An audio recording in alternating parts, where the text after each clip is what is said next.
லூக்கா 18:10. இருவர் இறைவனிடம் வேண்ட கோவிலுக்கு சென்றனர். ஒருவர் பரிசேயர், மற்றவர் வரி தண்டுபவர். இறை இயேசுவில் அன்புமிக்க சகோதர சகோதரிகளே, வரி தண்டுபவர் பரிசேயர் இருவரும் ஜெபிக்க கோவிலுக்கு செல்லுகிறார்கள்.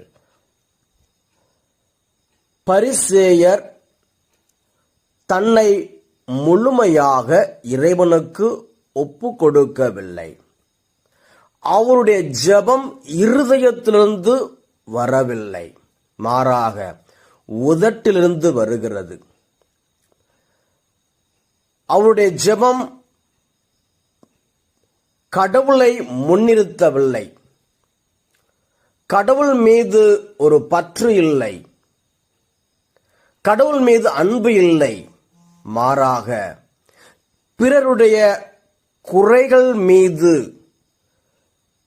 பிறர் நல்லவர்கள் அல்ல கெட்டவர்கள் என்று குத்தி காண்பிக்கின்ற விதமாக ஜெபம் இருக்கிறது.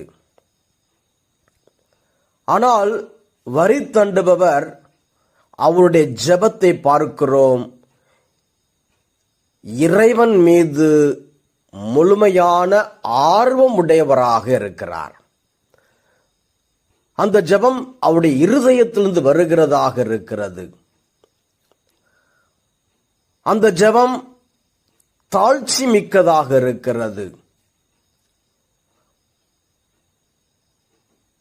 கடவுளோடு ஒரு ஒன்றிணைப்பு, ஒரு ஆர்வம், ஒரு பற்று, தன் உள்ளத்தையே முழுமையாக திறந்து கடவுளுக்கு ஒப்பு கொடுக்கிற ஜெபமாக இருக்கிறது. ஆண்டவர் அந்த வரி தண்டுபவரின் ஜெபத்தை கேட்டார், பதில் கொடுத்தார். ஆனால் பரிசேயரின் ஜெபத்தை ஆண்டவர் கேட்கவில்லை.